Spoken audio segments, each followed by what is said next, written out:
Hello again. I'm gonna tell my journey today.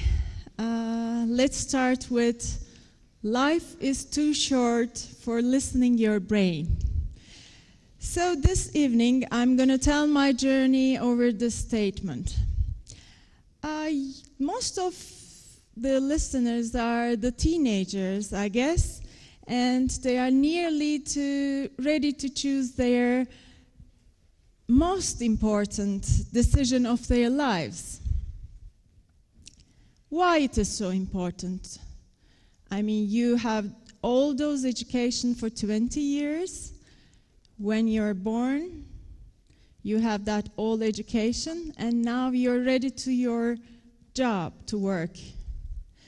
So let's look at the human life. First 20 years, you have to grow and have all the education. Second 20 years, you have to choose your job and work, work, work, and work. And the last 20 years, or the other 20s, you have to work and work till you're dead. So that's why it is so important what you're gonna choose, what you're living for. So take a deep breath and start asking questions to yourself. Am I happy? Your brain will answer immediately, yes. But don't trust that answer, because your brain will play games and keep you in the comfort zone. Do you know what a comfort zone is? It's a zone, it's a limited, defined area where you feel very safe. Safe as you're in your mom's breast when you were born.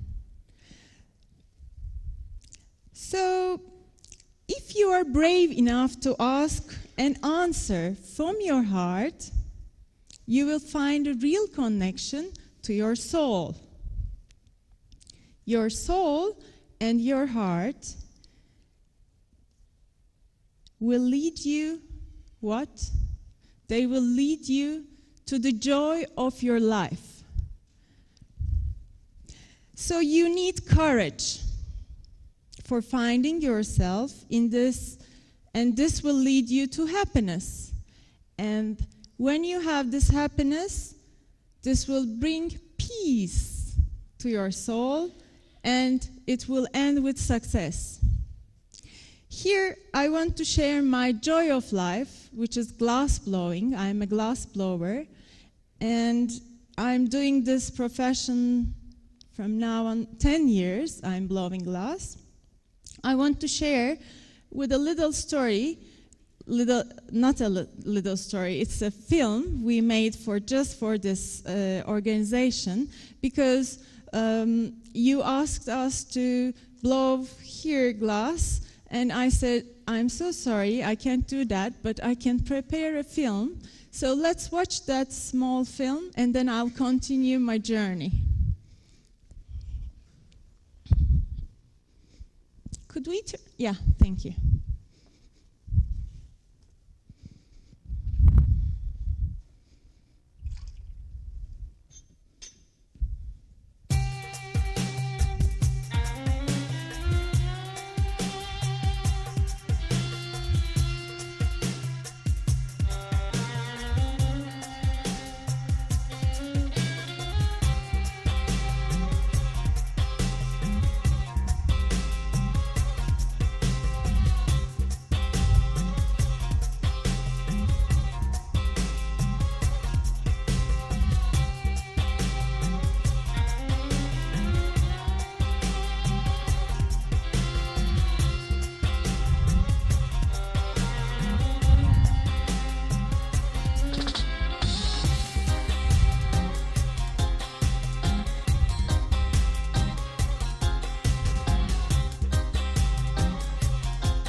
Thank you.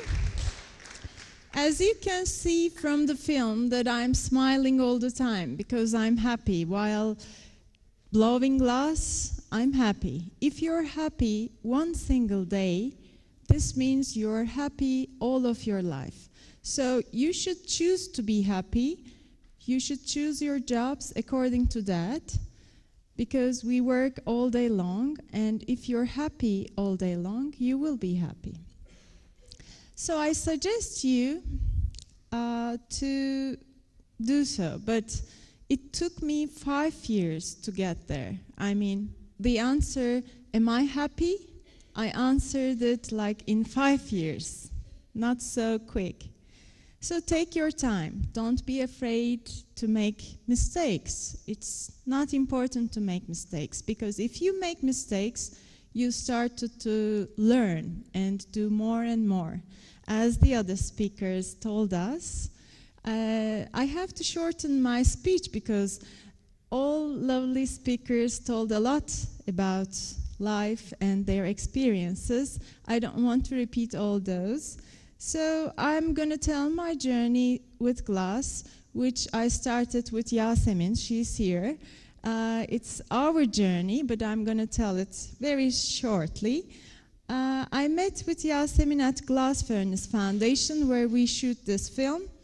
And at the end of 15 days, we met there in the first glass blowing session. And at the end of 15 days, I realized that there is a direct connection to my heart. So if you do what you do from your heart, if you want to do it so hard, it's the success. Success isn't about money. It is about what you're enjoying to do. And if you want to be a pilot, somehow. At your 30s, 40s, 50s, 60s, whatever it takes, you should take your time, but think very deep and enjoy what you're doing. This is the key word, I guess.